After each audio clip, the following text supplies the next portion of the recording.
This week on Book Notes, our guest is Washington Post reporter Nathan McCall. He joins us to discuss his recent book, Makes Me Wanna Holler, A Young Black Man in America.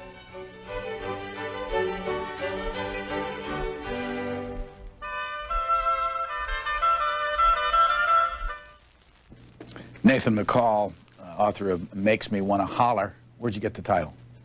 I got the title from an old Marvin Gaye album entitled What's Going On. The album came out in 1971, and it's a classic.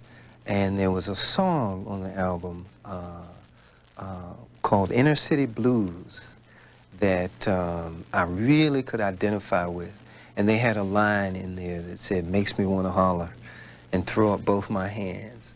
And I used that line in a piece that I wrote for the Washington Post, and so it sort of caught on. Why? What was the purpose of the line?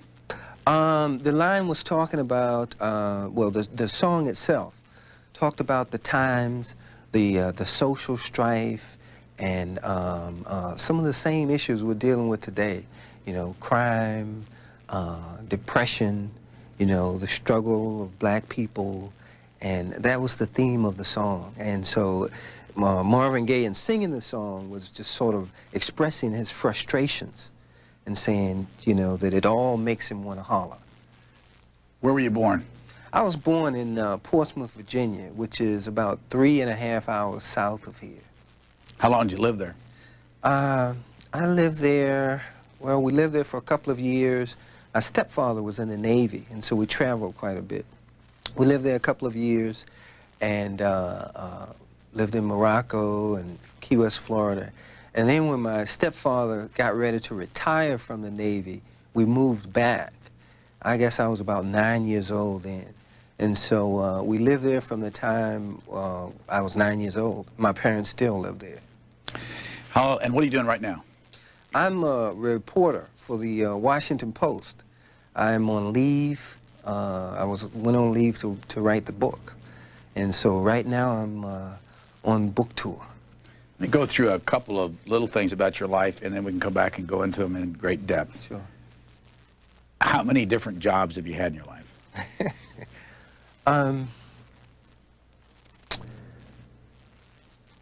I guess I'd have to count the jobs in my career as a journalist. My first job I got at the Virginian Pilot and Ledger Star, which is the hometown newspaper. I got that job right out of college. My second job was at the Atlanta Journal and Constitution. I was there for about 6.5 years. And then I went from that paper to the Washington Post. Prior to then, I held some odd jobs, and really odd jobs. How many times have you been in prison? I've been in prison once. I was locked up more than once. I was locked up once for shooting a guy. I got a 30-day sentence and served about 4 weekends. But that wouldn't be considered prison. I spent that time in the local jail. And several months later, I committed an armed robbery, and shortly thereafter was sentenced to serve 12 years in prison. And I served 3 years and got out on parole. How many times have you been married? Twice. Are you married now? No, I'm divorced. How many children do you have? 3. Why did you write the book? Well, the book stems from a piece, a perspective piece, that I wrote in for the Washington Post.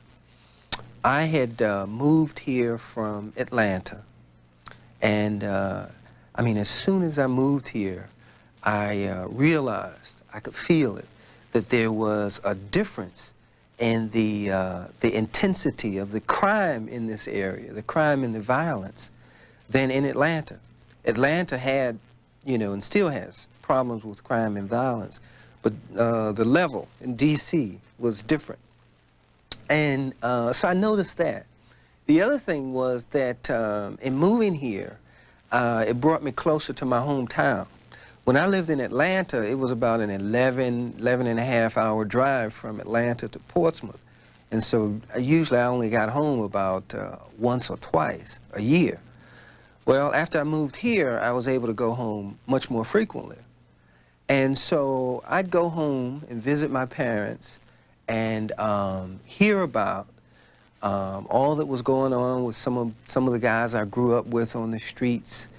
You know, some of them were being, you know, killed, some of them going to jail. Some of the same things that I was reading about here in Washington.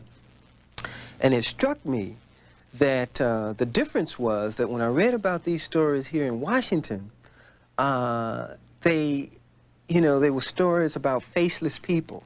You know, the stories don't humanize the people. But when I would go home and hear some similar stories, I often knew the people who were involved, who were either the victims or the perpetrators. And I knew the stories behind the stories. And so I decided that, I write about it. I write about the feeling of going home and reading about all these tragedies and how it compared to being here and reading about the tragedies and just my ambivalence about it all and just how I was grappling with it in my own personal life and what my journey had been like. Well, I wrote this piece and it appeared in the Outlook section of the Washington Post, and I was scared to death. I had never written about my life. You know, as a journalist, I could always write about other people. And I wrote about my life, and the response was overwhelming. I got a lot of letters, I got a lot of phone calls, and I got some calls from book agents as well, you know, and, you know, they called and said, I think you have a book here. And so I settled upon an agent, and things started happening. And so we got the book contract, and that's how it happened. Where was this picture taken, and what are you wearing?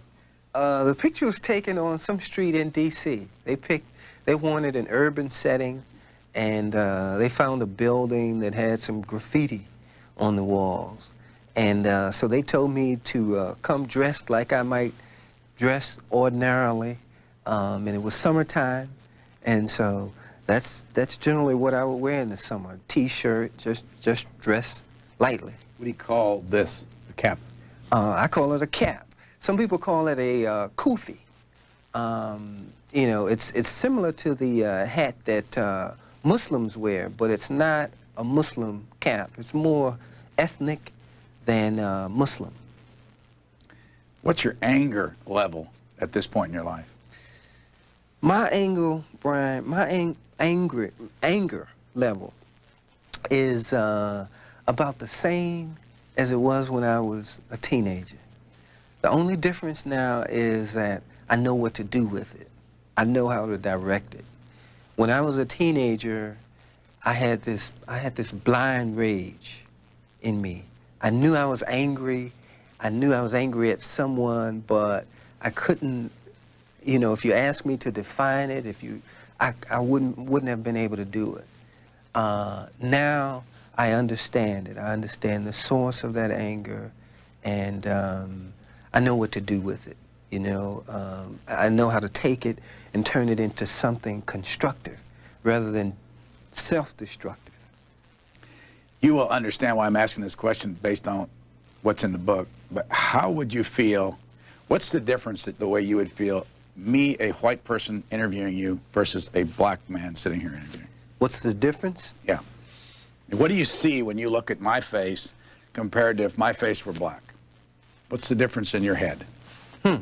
In my head, I would think that someone black who was interviewing me would understand a lot more than you would about the nature of my journey and the source of my anger.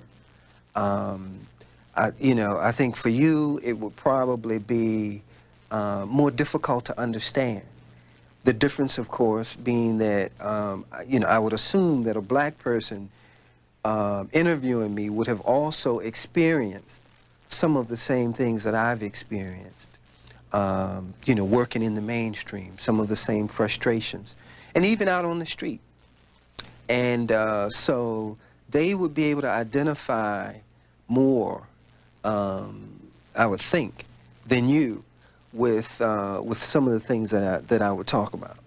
As you know, it's not once, it's several times in the book you say, I hate whites. You still hate whites, and if you do or don't, tell us where you are in your evolution of the feeling about whites.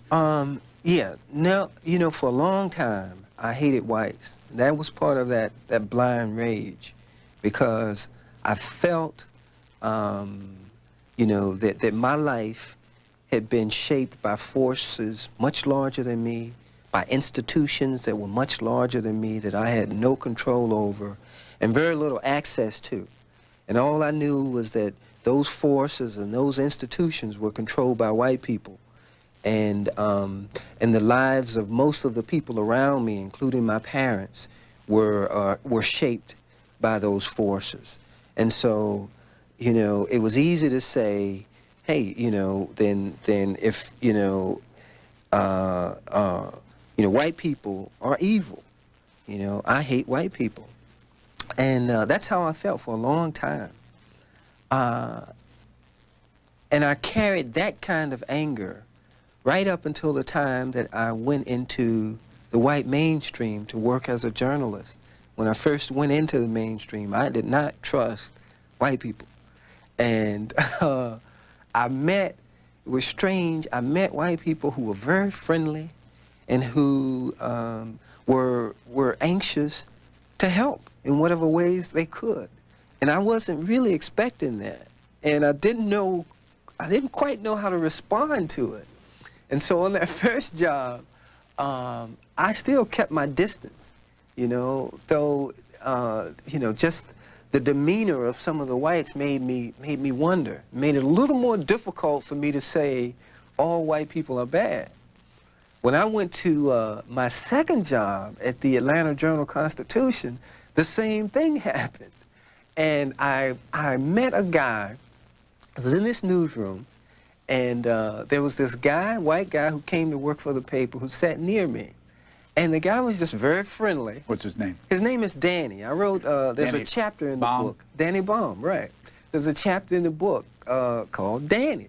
And this guy was just the kind of guy who's a stranger to no one, who just walk up to you and extend his hand and say, hey, I'm Danny, how you doing?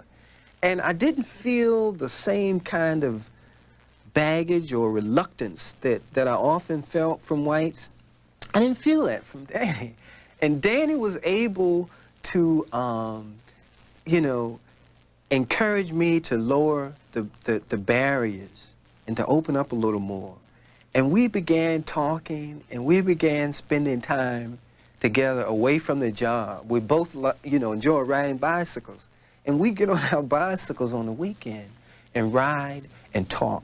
And we would talk very candidly and ask each other questions, the kinds of difficult questions that whites and blacks often don't ask each other. And we'd have open dialogue, the kind of dialogue that we don't have enough of out here. And he'd ask questions sometimes that would piss me off, just anger me. And I'd ask questions, I'd ask him questions, about white people, and he'd respond. And, it heightened our understanding of each other. And over time, I began to see that, this guy really isn't different from me. And I think he saw the same thing. And so my relationship with Danny inspired me to, take another look at other people, other whites around me who were similar. And these were people in the newsroom. And so I made a conscious decision that I would open up, that if anybody extended their hand in friendship to me, that I would be receptive to it. And I was surprised. I mean, I discovered that there are a lot of good white people, and I had to I had to rethink my whole value system on that. And so that I, eventually reached the point where I am now, which is that, I understand that there are good white people and there are bad white people, just as there are good black people and there are bad black people. The same applies for Asians and everyone else. And so, no, I don't hate white people. I dislike a lot of the things that I see coming from the white establishment. But that's not the same as hating white people as a, you know, just a blanket hatred of white people. No. Who was Scooby D? Scooby D. Scooby, because you ended up calling him Scooby. Yeah, Scobe. yeah, we called him Scobe for short. S-C-O-B-E. Right, Or right. B-I-E, I guess. Right, Scooby. Who was Scooby D? He was a guy, this was a cat in my neighborhood who was an older guy. He was about 4 or 5 years older than me. And he had a reputation in the neighborhood for being a really tough guy. I mean, the guy was bad in the real sense of the word. And the young guys in the neighborhood admired Scobe because it was a big thing in our neighborhood to be able, you know, to be tough, to be able to fight. And, you know, that had to do with some kind of perverted ideas we had about manhood and masculinity. And so Scobe represented the embodiment of that. And so I looked up to this guy and I admired this guy. And I decided at a very early age he was somebody that I wanted to be like. Where is he now? He's dead. How? What happened? He shot his wife and turned the gun on himself and killed himself. How long ago? That was in, I think that was in 80, maybe 1979, 80. Who's Shell Shock? Shell Shock was my best buddy. We grew up together. He was my, I called him my hanging partner and my crime partner. Where is he now? He still lives in my hometown, in Portsmouth. He, last time I heard, he had a job at the shipyard and he's just sort of living a regular life. And what kind of hanging did you do with him? We did, Shell Shock and I did everything. We fought on the streets. We stole. We burglarized houses. We robbed people. Everything. What years? What years? I met him when I was in the 5th grade, which would have been in the 60s. And then we began hanging tough in the 70s. So it would have been like early 70s on up until the time I went to prison. How old are you now, by the way? I'm 39. You graduated from what school? Norfolk State University in Norfolk. With honors? Yes. For what subject? Journalism. Your parents, are they alive? Yes. Where do they live? They live in Portsmouth, in the same house where I grew up. What do they think of what you're doing now? They are both surprised and amazed. They've been surprised and amazed for a long time now. They, you know, they were surprised by the change that I made in my life. Very surprised. Did you ever come close to either dying or killing somebody? Both. And why? Tell those examples, and why were you in that kind of a situation? Both. I came close to getting killed a couple of times. Once, you know, I belonged to a group, a gang, and we used to fight on the streets. And one day, some guys caught me. We were involved in a gang war with some other guys. And they caught me and my buddy Shell Shock and another guy, and they jumped us.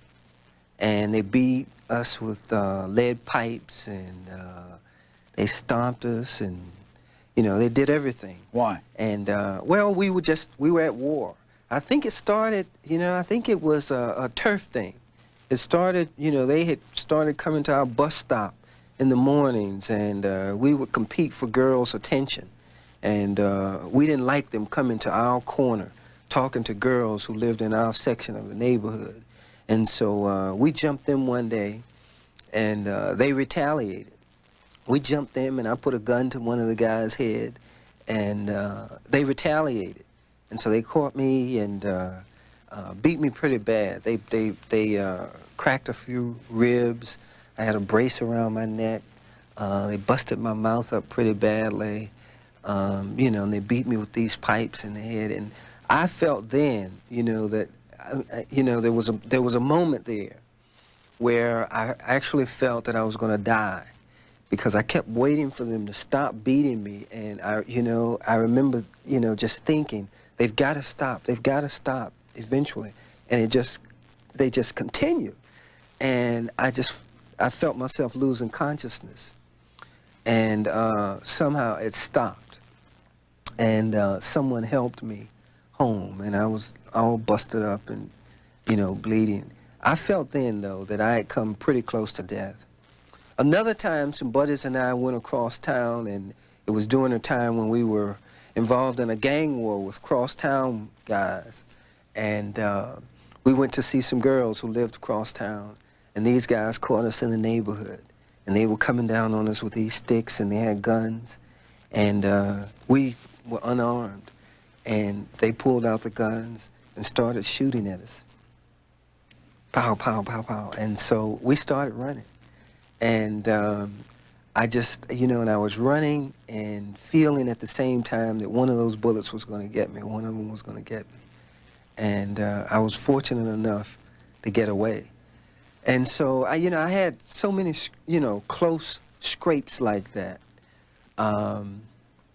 I came close to killing people several times.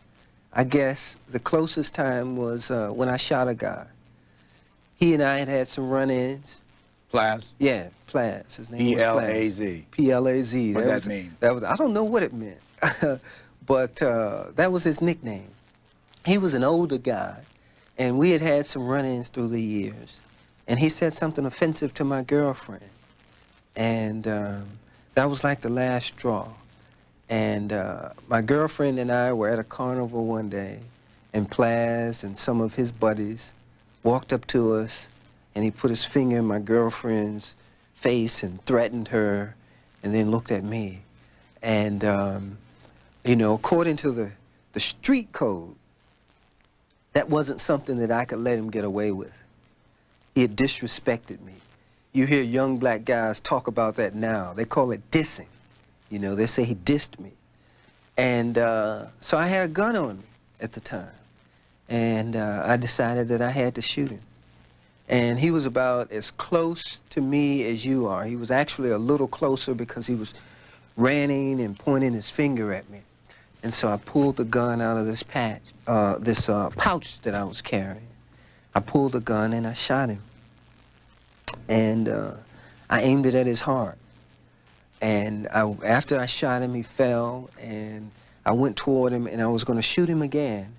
And there was a friend of mine who was out there at the time. He saw it, and he called my name, and he said, "Nate, no, you don't want to do that." And he ran up behind me, and he grabbed the gun. Plaz was down on the ground then. And so that gave Plaz just enough time to get up. I saw him get up, and he was holding his chest. And he got up, and he ran off into the parking lot. And I saw him collapse between some cars. And so I went home afterward and told my stepfather that I had shot someone.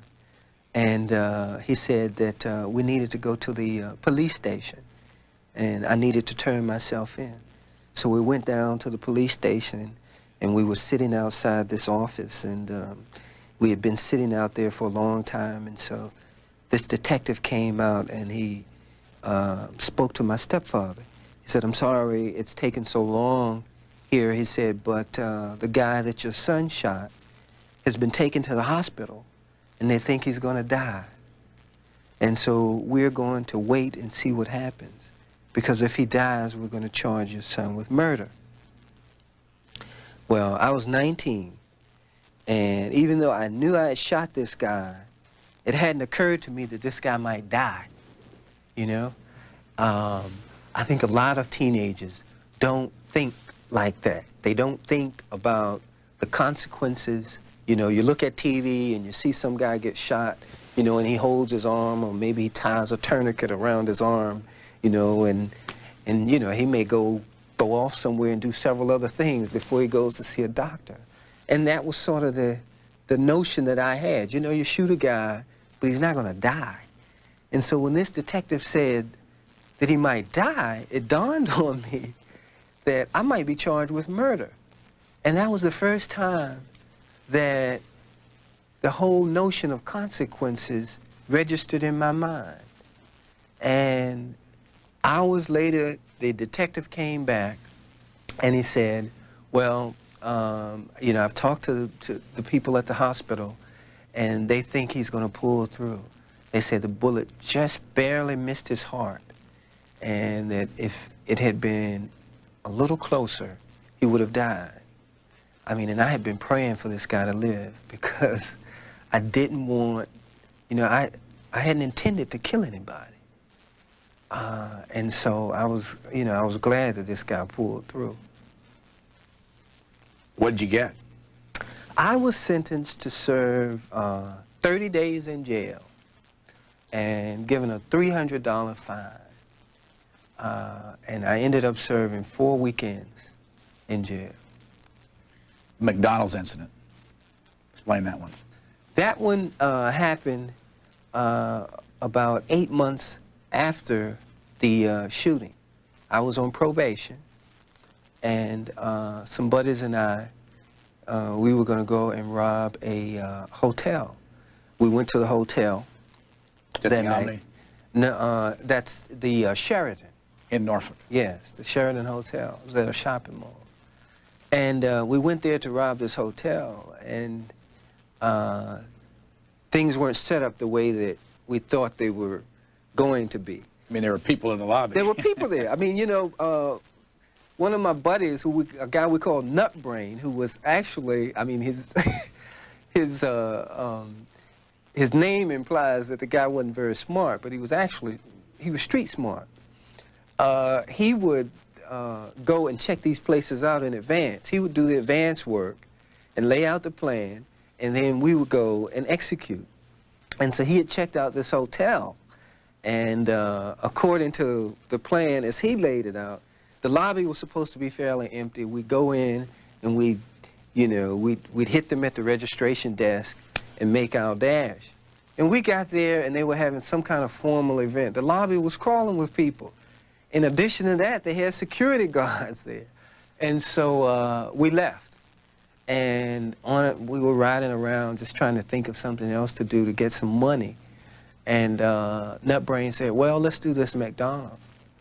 And so we initially were going to time the pickup man. There was a guy who went to the McDonald's at a certain time every night to pick up cash and then take it and deposit it somewhere else.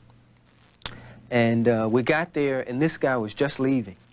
And I had the gun. I was feeling nervous that night. You know, I've always had this strong sense of intuition. I was feeling very nervous that night. And I saw the guy, and he walked right on past me. And so I walked into the restroom instead of pulling the gun and robbing him. I walked into the restroom, and so my buddies came in behind me and said, look, we've just missed the guy. So what are we going to do? And so Nutbrain said, well, we got to rob the store now. And so we burst into the employees' entrance of the McDonald's.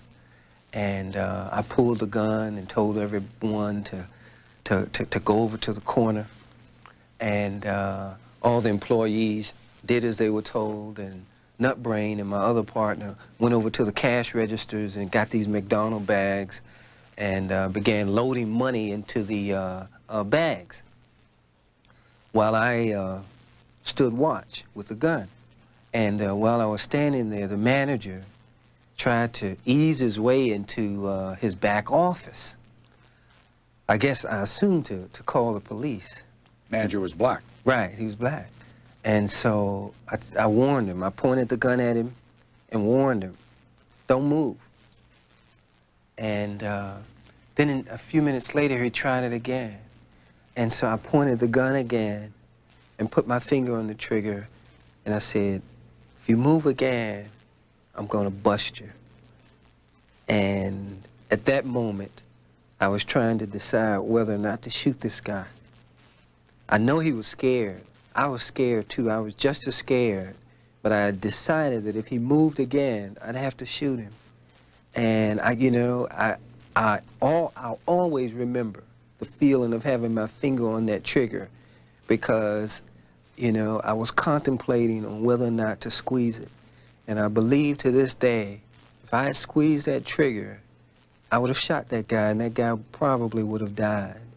And I would have gotten in much more trouble than I did.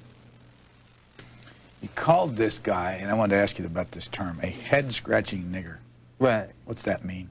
Well, I said, and, you know, I wrote that, putting myself in the frame of mind that I was in at the time. And my thinking at the time was that this guy was what we call an Uncle Tom. You know, here, this guy was a black manager of an establishment that I assumed was white-owned, and he was putting his life on the line. He was risking his life for this business. And it angered me that this guy would, number one, risk his life for this establishment. It just struck me that it's not worth it.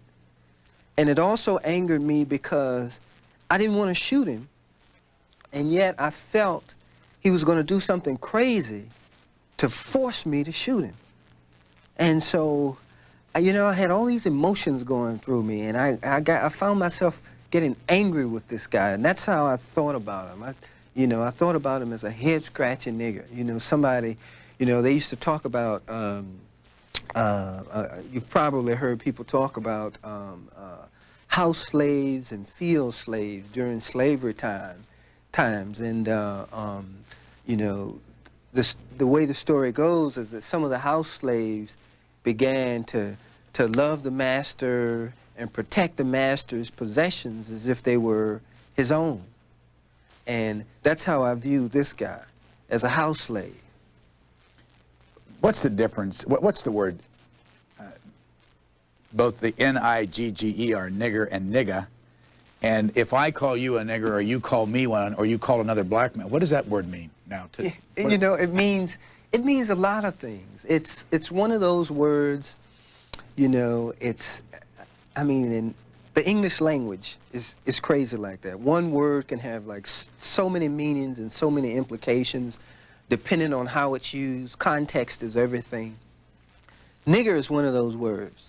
If you call me a nigger and smile about it, I'm going to be highly offended and maybe want to fight, because of the history of the use of that word coming from whites referring to blacks. If Shell Shock were to call me a nigger, you know, he might say, hey, you're my main nigger. It's a term of endearment. And when it's spelled N-I-G-G-A or N-I-G-G-A-H, that's just like the street pronunciation of it. That's the modification of it. Nigger. That's how we pronounce it. So a guy might say, you're my nigger. And there's a lot of debate in black communities now, you know, today about whether we should use it at all, you know. And it's legitimate debate, you know, because some people say, well, look, if you're offended, if white people call you nigger, then you should be offended if anybody calls you that. What's a red bone? A red bone is a light-skinned black woman. Why? Where's the term from? It's a street term. It's a street term. You know, we come in all complexions, you know, from blue-black to red bone. Red bone being the lightest complexioned black person that you can imagine. And so it's just our way of describing, you know, a very, very light complexioned black person. What's Jonin? Jonin. I knew I'd get that one. Jonin. Jonin. J-O-N-I-N. Yeah, J-O-N-I-N. Right. It's a term that we use to mean joking. You know, in our community, you know, where I grew up, you know, it's a big thing to be able to joan on somebody. You hear people today call it ragging, to joan on somebody. Another term is playing the dozens, where you get two people together and they make fun of each other just for fun. and it's an art, you know? It's a competitive art. It would be like if you and I sat here and we were to start joning, then I might hone in on your tie, you know? And you might look at my turtleneck and say, where'd you get that funny looking turtleneck? Then I might look at your shoes and say, well, look at those shoes. And then you might take my my jacket, you might hone in on my jacket. Then I'd say, well, what about your funny haircut? You know? And we go, tit for tat, and people, it draws a crowd. And people would stand around to see who could joan the best. And if you got the best of me, then somebody in the crowd might take you on, and you would have a joning session. And you take it from the top, And he'd say, well, look at that funny shirt you have on. That's, you bought that shirt from Sears, And you might look at him and say, well, no, actually, your mama bought me this shirt. And so sometimes sometimes it was very friendly. Sometimes it would get really vicious. Sometimes, you had guys who would joan each other so hard that one person might get mad and want to fight. What's the reaction that you've gotten out of this book? The book it's been out a couple of weeks now. And I've had people calling me and calling the Washington Post to just tell me what they thought about it. Also, they ran excerpts from the book in the Washington Post magazine, and Newsweek magazine ran some excerpts. And the response has been great. The response has really, really been great. What are they telling you? They're telling me one of the things that I hear most often is that people say they were impressed by my honesty in telling this story. And that's one of the things that I set out to do. When I sat down to write this book, I said I wanted to be brutally honest. I wanted to be honest about myself, about my life. I wanted to talk about the pain that I've felt in life, the pain that I think a lot of black men feel. I wanted to write about things that a lot of black men don't publicly discuss. I think... what are they surprised about? What do people come up to you and say, I've never read this before? Well, people who know me are surprised about all the things I did. I had, if I had relatives say, boy, I knew you were doing some things, but I didn't know you were doing things like that. I had no idea. And by the way, let me just stop you, because yes. If I would say boy to you, then you would what? What would your reaction be? I would be offended. Why? Because of the history of the use of the word boy coming from white people. Historically, if a white man historically, white men referred to black men as boy. And so it was a degrading term. And so we consider it to be offensive. If a person in our community, if a black person, particularly older black people will do it, they'll say, boy, how you doing? And we understand that they don't mean anything by it. Go back to the reaction. Well, yeah, let me drop into this, though. You talk about your current office at the Washington Post, and some of the reporters, you name them, in teams that you've been. Eric Pianen's one of them, and there are others. What did they think when they read this? I don't know. I haven't. You talked to them? No, I haven't. I haven't. You've been in the newsroom since you wrote this book. Yeah, I've been in the newsroom several times. I've been in the newsroom to do photo sessions and things like that. But what did you write in here about your own white colleagues that you worked with when you got, and how long have you been at the Post? 4 years. Yeah, talk about that section, that chapter. The chapter, let's see, there's actually a couple of chapters. Yes. You mean the chapter, the big time? Well, but what I'm getting at is that because you have been rather straightforward, honest. I mean, right. They may disagree with your approach to it, but you have talked about people you're working with today. Yeah. Why? Yeah. Well, because. And is there racism there at the Post? Oh, yeah, definitely. Well, I felt that if I'm going to be candid about my life and where I've been, where I've come from, the things that I've done, if I'm going to be candid in the first part of the book, I'm going to be candid throughout the book. That was my challenge. And I decided that I wasn't going to pull any punches anywhere. So, you know, I write about what I did outside the mainstream, the white mainstream, I called it. And I also write about what it was like for me crossing over into the mainstream and how this world that was controlled by white people looked to me and how it felt to me. And I wrote about that, my experiences at the Virginia Impala, the Atlanta Journal-Constitution, and the Washington Post.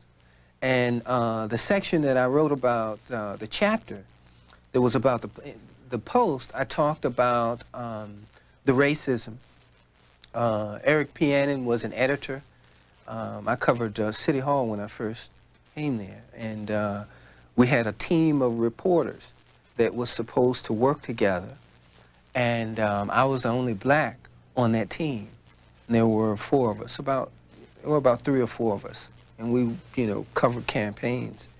And I felt this competitiveness on the team that I thought was really strange. You know, in this business, we compete. You know, we focus on, when we think in terms of the competition, you know, is other newspapers. And there's some competition within the organization. But the competition I felt at the Post was really, really intense. And it made me very uncomfortable. And it made me resentful. And so I wrote about it. And you say you have not gotten any reaction from your colleagues? No, not about that. You know, a couple of colleagues, not the ones that I wrote about, but I talked to a few colleagues beforehand. I let them look at the chapter and I asked them, what do you think? Because one thing I wanted to make sure that I wasn't doing was taking cheap shots at people. And so, you know, I wanted to protect me from myself in case I was doing that. And so there were a couple of my colleagues, white and black, that I sent them copies of the chapter before the book came out. And I said, tell me, give me your honest opinion. Let me know if you think I'm taking cheap shots here. Just let me know what you think. And, you know, the reaction was mixed. Some said, no, I think you're being honest here. And others said, well, you're being honest, but maybe you don't need to name names. You know, and then a couple of others said, yeah, I think it's a cheap shot. I think, you know, I don't think you need that. Did it depend on whether you were black or white as whether or not you thought it was a cheap shot? I don't think so. No, I don't think so. I think everybody was honest. Tom Lipman. Yeah. Who is he? Tom Lipman, he works at the Post. I met Tom before I went to the Post. I was working at the Atlanta Journal-Constitution, and I had gone to this program, this management training program at the University of Missouri. And they would bring these speakers in, and they'd have these panel discussions about various issues in journalism. What year was this, do you remember? This was 1987 or 88. I think it was 88. And you were? It was 88, 1988. You were in Columbia, Missouri, at the University of Missouri. Right. For how long? It was a month-long program. And what kind of people were you there with? What was? Other journalists, journalists, all races. It was called the Multicultural Management Program. And we talked about issues such as the need to get more minorities in decision-making positions in newsrooms, you know, and how important that was. So how did Tom Lipman come into your life? Well, Tom was one of the people who came in for a panel discussion about, one of the things that they talked about was the difficulty in finding qualified minorities for newsrooms. Well, I'd had and Tom was, he was doing some recruiting and doing some personnel things for the Washington Post and sort of traveling around doing those kinds of things. Well, I had some history with the Washington Post the year before. The year before I went to the program, I was brought here to Washington to interview at the Washington Post for a job. And during the interview, I did not tell them that I had a criminal record. The reason I didn't tell them is because I had had some previous experiences where I was about to be offered jobs, and then as soon as I came clean and told them about my criminal background, I didn't get the jobs. And it was very discouraging. And so at one point I decided that if I'm ever going to get a career going, if I'm ever going to make another start, I can't tell them. I've got to get my foot in the door first and show them what I can do, and then tell them about my criminal record. Did you lie to them? No, I didn't lie to them. You know, I didn't lie. Well, you know, some may say it was a lie. You know, there are lies of commission and lies of omission. So it was a lie of omission because I didn't tell them. You know, maybe I should have. They didn't ask you. They didn't ask.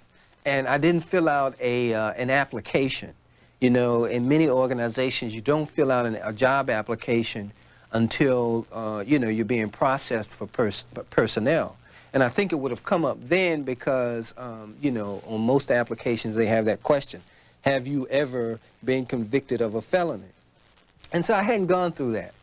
And so I didn't tell them, and they found out that I had a criminal record. And so all this came into play a year later when I was at this program at the University of Missouri, and we were sitting around at this, you know, this huge table having this panel discussion with these visitors. And so Tom Lipman was one of the speakers.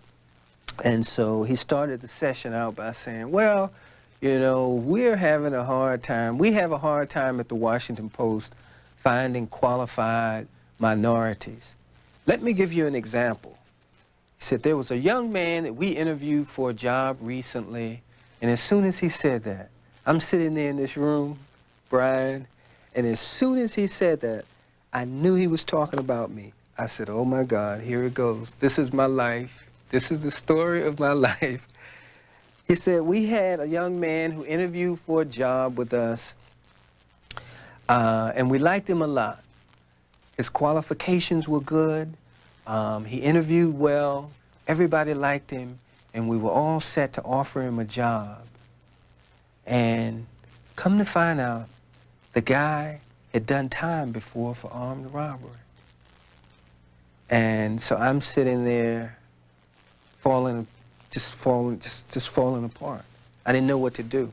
There was a part of me that wanted to stand up and say, wait a minute, you know, I'm that young man, and, you know, I'm doing better, I'm going straight, I made a mistake, but I've changed my life. There was another part of me that just, you know, was outraged. There was another part of me that wanted to cry. I was hurt. And so he went on talking, and I decided to just sit and wait and see what happened. You know, I was curious to see how other people in the room would respond to that. And so after he finished talking, people began raising their hands and asking questions. And one person asked, well, what did the relevance of his criminal background have to do with his qualifications for the job? And then someone else asked, well, did you ask him if he had a criminal record? And things like that. And one by one, the people in the room came to my defense without even knowing that they were coming to my defense. None of the people in the room knew that I had a criminal background. And it made me feel so good. And so I didn't have to say anything. After the session was over, though, I got up, and people were standing around talking, and I got up and I went over to Tom Lipman, and I introduced myself, and I said, I'm the young man that you were talking about. And so he was apologetic, you know, he was shocked, you know, and he just kept apologizing. He said, oh my God, you know, I didn't know, I'm sorry. And so I said, yeah, I just, you know, would like to say that I don't think that's an appropriate example for you to use in trying to explain why it's difficult for you to find qualified minorities. Because the implication was that we can't find any because all of them have criminal records, which is not the case. Have you seen Mr. Lippman since you've been at the Post? Yeah. I saw him shortly after I got to the Post, and I saw him in the newsroom one day, and I went over and introduced myself again, and I think he remembered me, and we shook hands and we chatted, and there was this sort of discomfort there, and we've chatted several times since then. You say in the book that the movie Superfly had an impact on you when you were young. Yeah. I want to ask you what that impact was, but then I also want to ask you whether or not the violence on television that we see and the life depicted in the media has had an impact on people in this country, in your opinion. Yeah, good question. Definitely. The movie Superfly came out in the 70s. I think it might have been around 72 or 73. And at the time, there weren't that many movies coming out that had black actors in them.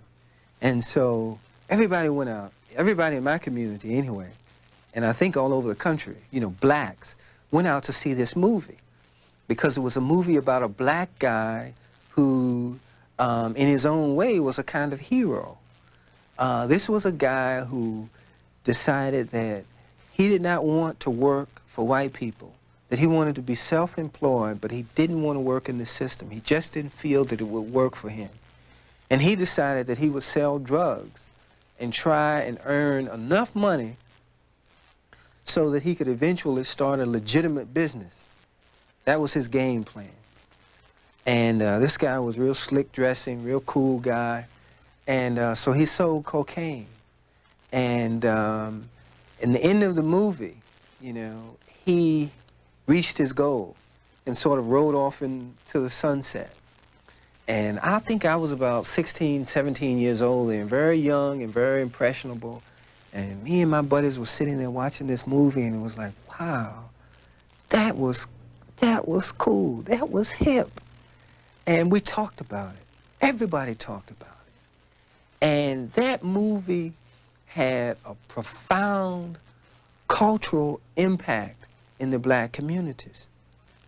It impacted the way we dressed. People started trying to dress like this guy dressed on screen. It impacted the way we acted. This guy used to wear a necklace with a Coke spoon on it. And, you'd see guys in the streets with these wide brim hats like Superfly wore and these long midi and maxi coats.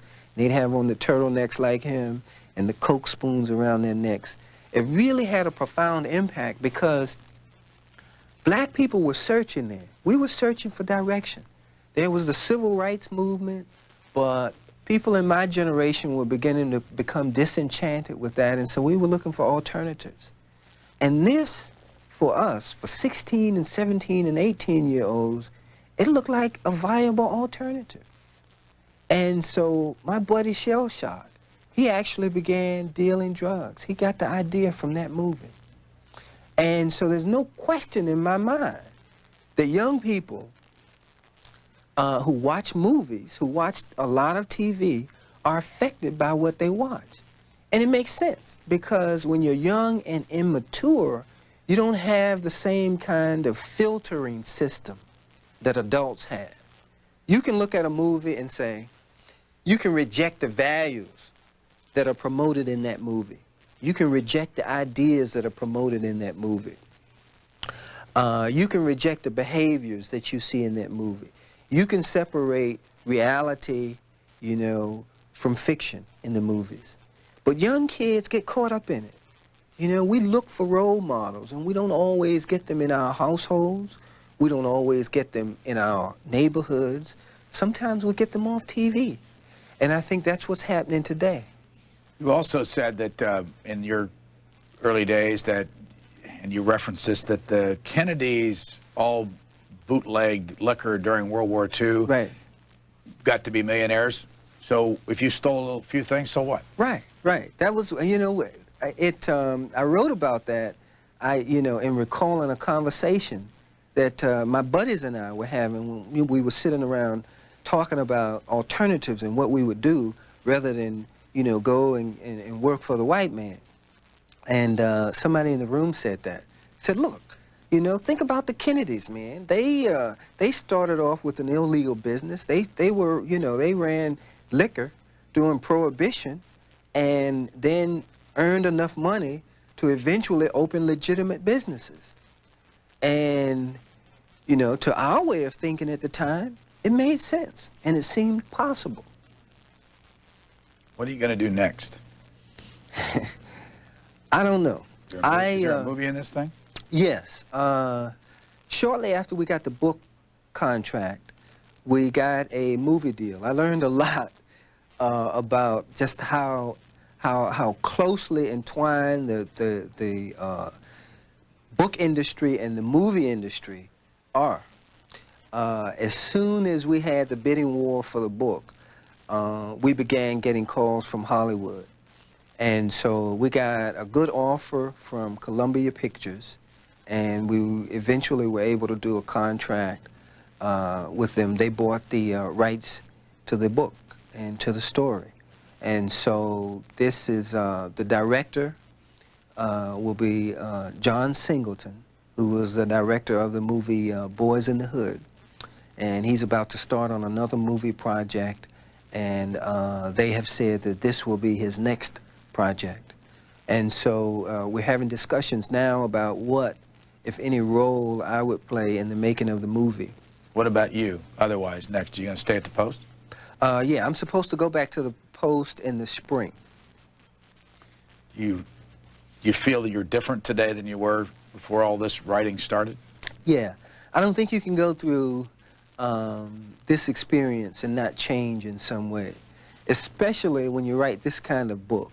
When you write a book about your life, it forces you to sit down and think about your life in a way that perhaps you've never thought about it before. The whole process of writing requires you to think things through.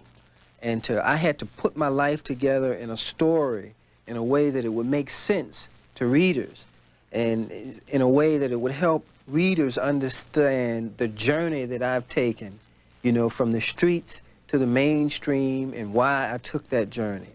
And so in the process of thinking through all that, I think it changed me some, yeah. This is what the book looks like. It's a Random House publication. It makes me want to holler. Nathan McCall, thank you for joining us. Thank you.